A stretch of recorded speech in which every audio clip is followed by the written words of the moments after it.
आज सत्र के बाद उप मुख्यमंत्री अजित पवार ने किसानों की बिजली बिल माफी, लाड़की बहन योजना और कृषि योजना को लेकर महत्वपूर्ण जानकारी दी। साथ ही उन्होंने बताया कि एआई के जरिए पुलिस, किसान और विभिन्न क्षेत्रों में कैसे मदद ली जा सकती है, इसके बारे में जानकारी दी। जर एखादा मोठा प्रकल्प घ्यायचा, आता अटल सेतू झाला, आता अटल सेतू आम्ही तर बांधणार नाही, त्याच्यामध्ये टेंडर तर काढावं लागेल, कॉन्ट्रॅक्टर असते त्या ठिकाणी घेणार।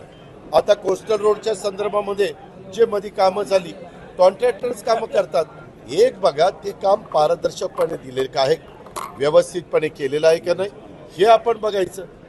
कारण नसताना यांच्या मनामध्ये अशा का भावना येतात मला तर काही कळलेलं नाही। सरकार आणि राज्य सरकार कुणाची कर्जमाफी केली? एक मिनिट, कुठल्या सांग ना, कुठल्या साखर कारखाना? अहो मला नाव तर सांगा। अहो एक मिनिट, अजिबात एकाही साखर कारखाना ऐका तरी बाबा, एकाही सहकारी साखर कारखान्याची कर्जमाफी केलेली नाही।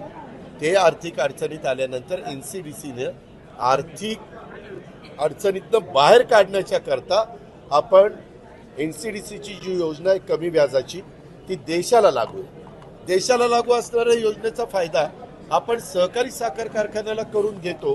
त्याच्यामध्ये चुकीचं काय? त्याच्यामध्ये ते बरोबरच आहे। एक मिनिट, आम्ही त्याच्यापासून बाहेर गेलेलोच नाही।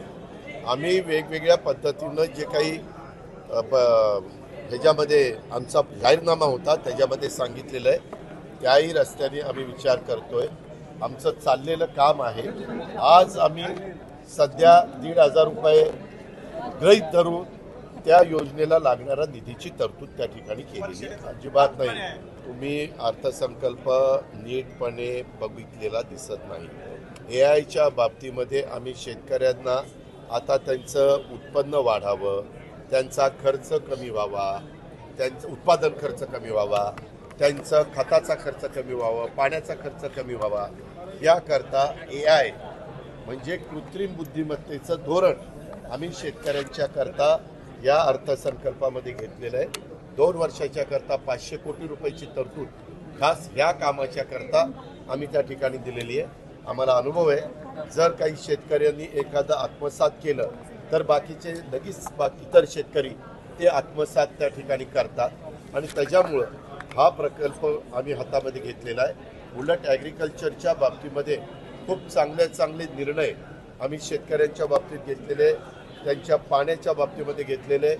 जिथं आमच्याकडे सरप्लस पाणी आहे ते ह्या खोऱ्यातनं दुसऱ्या खोऱ्यामध्ये नेण्याचा देखील आमचा प्रयत्न आहे। पश्चिमेकडे पडणारं पाणी समुद्राकडे जाणारं हे पुन्हा आमच्या नाशिक जिल्ह्याला, आमच्या त्या ठिकाणी असणाऱ्या संभाजीनगरला म्हणजे मराठवाड्याला कसं देता येईल, नगर जिल्ह्याला कसं देता येईल, हा प्रयत्न आम्ही ह्या अर्थसंकल्पामध्ये केलेला आहे।